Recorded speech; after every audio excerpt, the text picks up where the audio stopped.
नमस्कार साथियों, news two network YouTube channel में आपका स्वागत है। आइए जानते हैं बिहार के हर जिला, हर क्षेत्र की फटाफट 25 बड़ी खबरें केवल 5 मिनट में। तो वीडियो को लाइक करके चैनल को सब्सक्राइब जरूर कर दें और कमेंट में बताएं कि यह वीडियो आप कहां से देख रहे हैं।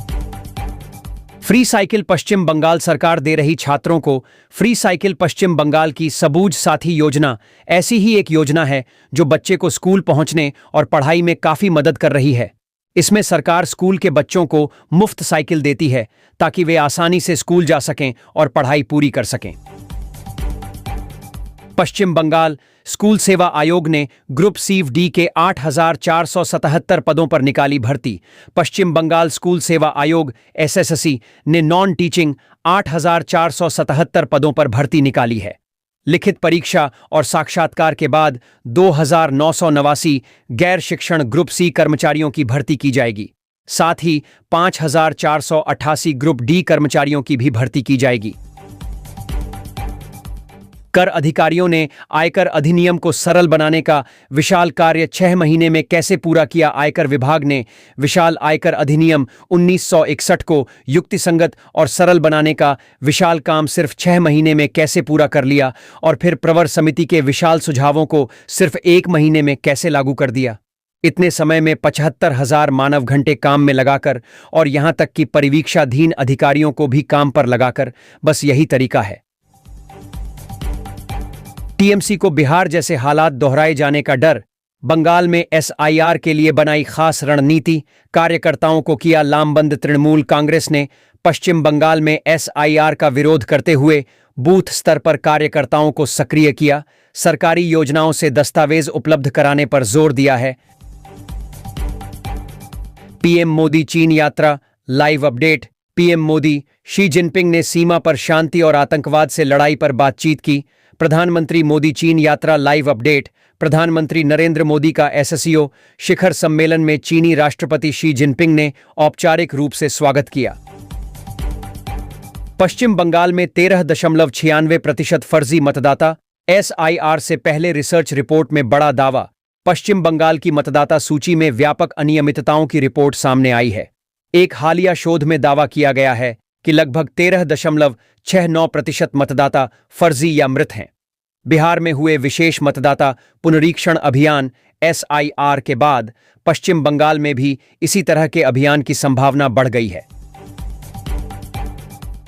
बंगाल में डॉक्टरों के समूह ने आरजी कार घटना का विरोध कर रहे डॉक्टरों पर पुलिस कार्रवाई के खिलाफ ममता बनर्जी से हस्तक्षेप की मांग की। पश्चिम बंगाल में डॉक्टरों के संयुक्त मंच ने मुख्यमंत्री ममता बनर्जी को एक पत्र लिखा है जिसमें पिछले साल हुए आरजी कर बलात्कार और हत्या की घटना के संबंध में विरोध प्रदर्शन करने वाले डॉक्टरों और आम नागरिकों के खिलाफ पुलिस कार्रवाई के संबंध में उनके हस्तक्षेप की मांग की गई है। कोलकाता के 8 व्यस्ततम थानों में सख्त होगी सुरक्षा व्यवस्था। पुलिस मुख्यालय लाल बाजार की तरफ से शहर के व्यस्ततम पुलिस थानों में सुरक्षा व्यवस्था और पुख्ता की जा रही है। लगाए जाएंगे 96 सीसीटीवी कैमरे। लाल बाजार के निर्देश पर शुरू किया गया काम। भारत ने बांग्लादेश को सबक सिखाया। पीएम मोदी के प्रतिबंध के बाद यूनुस सरकार को 3 भूमि बंदरगाहों को बंद करने के लिए मजबूर होना पड़ा। अब इसकी योजना है। बंदरगाहों को बंद करने का निर्णय बांग्लादेश के मुख्य सलाहकार मोहम्मद यूनुस के कार्यालय में आयोजित सलाहकार परिषद की बैठक के दौरान लिया गया। रघुराम राजन का मास्टर स्ट्रोक। क्या भारतीय तेल कंपनियां चुकाएंगी ट्रंप टैरिफ की कीमत? भारतीय रिजर्व बैंक के पूर्व गवर्नर रघुराम राजन ने एक महत्वपूर्ण सुझाव दिया है। डोनाल्ड ट्रंप की ओर से लगाए गए टैरिफ से होने वाले नुकसान को कम करने के लिए राजन ने तेल रिफाइनरियों पर विंडफॉल टैक्स लगाने का विचार दिया है। इस टैक्स से जमा धन को छोटे उद्योगों को समर्थन देने में इस्तेमाल करने की बात कही गई है। बंगाल सीईओ द्वारा बुलाई गई सर्वदलीय बैठक में एसआईआर चर्चा को लेकर टीएमसी भाजपा में तकरार। पश्चिम बंगाल के मुख्य कार्यकारी अधिकारी ने मतदान केंद्रों के युक्तिकरण पर चर्चा करने के लिए बैठक बुलाई थी, जो जिला स्तर पर पहले आयोजित इसी प्रकार की बैठकों का अनुवर्ती था। 1 करोड़ से ज्यादा फर्जी नाम। क्या पश्चिम बंगाल की वोटर लिस्ट में गड़बड़ी हुई? स्टडी से बड़ा खुलासा। पश्चिम बंगाल की वोटर लिस्ट में 1.04 करोड़ फर्जी नाम मिले हैं। बीजेपी ने ममता बनर्जी सरकार पर साजिश का आरोप लगाया है। वोटर लिस्ट में कई ऐसे नाम हैं जो अब जिंदा नहीं और कई लोग को राज्य भी छोड़ चुके हैं। संघर्ष समाप्त करने के लिए 50 से भी कम हथियार। ऑपरेशन सिंदूर पर आई FA विस्तार से बताया कि पाकिस्तान ने युद्ध विराम की मांग क्यों की।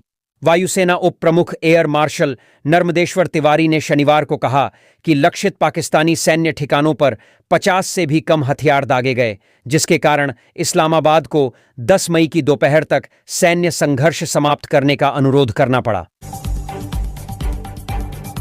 जावेद अख्तर को आमंत्रित करने का विरोध कर रहे इस्लामी समूहों ने बंगाल की उर्दू अकादमी को साहित्यिक कार्यक्रम रद्द करने पर मजबूर किया। राज्य द्वारा संचालित पश्चिम बंगाल उर्दू अकादमी, जो हिंदी सिनेमा में उर्दू का जश्न मनाने के लिए 4 दिवसीय महोत्सव आयोजित करने वाली थी, ने गीतकार जावेद अख्तर को आमंत्रित करने पर कुछ इस्लामी संगठनों के विरोध के बाद इस कार्यक्रम को स्थगित कर दिया है। महुआ मोइत्रा के खिलाफ FIR दर्ज। गृह मंत्री अमित शाह पर दिया था आपत्तिजनक बयान। गृह मंत्री अमित शाह के खिलाफ विवादित टिप्पणी करके महुआ मोइत्रा फंस गई हैं। उनके खिलाफ शिकायत देकर FIR दर्ज कराई गई है। महुआ मोइत्रा पश्चिम बंगाल से तृणमूल कांग्रेस की सांसद हैं और अक्सर अपने बयानों को लेकर विवादों में रहती हैं। मुंबई अहमदाबाद तक ही सीमित नहीं रहेगी बुलेट ट्रेन। PM मोदी ने जापान में किया बड़ा ऐलान। प्रधानमंत्री नरेंद्र मोदी ने जापान के टोक्यो से भारत में बुलेट ट्रेन के विस्तार की घोषणा की। उन्होंने कहा कि Mumbai Ahmedabad high speed rail परियोजना भारत और जापान के बीच एक महत्वपूर्ण प्रोजेक्ट है और सरकार का लक्ष्य कुछ सालों में यात्री सेवाएं शुरू करना है। PM मोदी ने मेक इन इंडिया के तहत 7000 किलोमीटर लंबा हाई स्पीड रेल नेटवर्क बनाने की बात कही।